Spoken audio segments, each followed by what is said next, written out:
તો આ તરફ સુરતમાં પણ ઈવીએમ ડિસ્પેચિંગની પ્રક્રિયા શરૂ થઈ ગઈ છે। સ્થાનિક સ્વરાજ્યની ચૂંટણી માટે વહીવટી તંત્ર સજ્જ થયું છે। ચુસ્ત પોલીસ બંદોબસ્ત વચ્ચે મશીનોનું વિતરણ કરવામાં આવ્યું। દરેક વોર્ડ મુજબ અલગ ટીમો બનાવાઈ છે। જીપીએસ સજ્જ વાહનો દ્વારા મશીનોનું પરિવહન થયું છે। 13,000થી વધુ સ્ટાફ કામગીરીમાં જોડાયો છે। ચૂંટણી સ્ટાફ બેલેટ પેપર દ્વારા મતદાન કરશે। મશીનો સાથે જરૂરી ચૂંટણી સામગ્રી અપાઈ છે। ઉચ્ચ અધિકારીઓ દ્વારા પ્રક્રિયાનું સતત મોનિટરિંગ કરવામાં આવી રહ્યું છે અને સ્ટાફ મશીનો લઈ નિર્ધારિત મથકોએ પહોંચશે। આવતીકાલે સ્થાનિક સ્વરાજ્યની ચૂંટણી યોજાવા જઈ રહી છે અને તેને લઈને જિલ્લા વહીવટીતંત્ર અને સુરત મહાનગરપાલિકા સહિત શહેર પોલીસ અને જિલ્લા પોલીસ સંપૂર્ણ રીતે સજ્જ છે।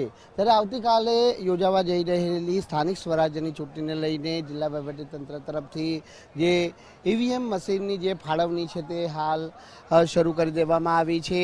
ટૂંક સમયની અંદર જિલ્લા કલેક્ટર ડૉક્ટર સૌરભ પારગી ખાસ કરીને અહીં ઉપસ્થિત રહેવાના છે।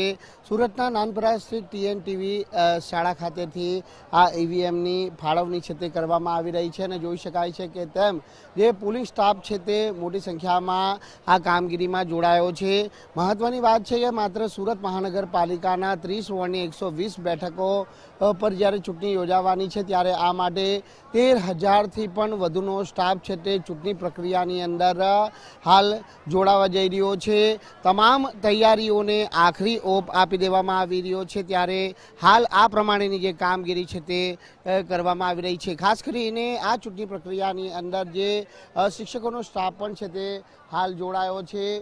કુલ 24,76,392 જેટલા મતદારો છે તે પોતાના મતાધિકારનો ઉપયોગ કરવાના છે। ત્યારે જોઈ શકાય છે તેમ કે અહીં જે તમામ જે સ્ટાફ છે તે ધીરે ધીરે ઈવીએમ મશીન જ્યારે ફાળવણી થઈ રહી છે ત્યારે આ ઈવીએમ મશીન લેવા માટે છે તે અહીં આવી રહ્યા છે। અલગ અલગ વોર્ડ પ્રમાણે સ્ટાફની છે તે નિમણૂક કરવામાં આવી છે અને જોઈ શકાય છે કે તેમ કે આ પ્રમાણે જ્યારે ઈવીએમ મશીનની ફાળવણી કરવામાં આવી છે ત્યારે તમામ જે તૈયારીઓ છે તે હાલ કરી લેવામાં આવી છે।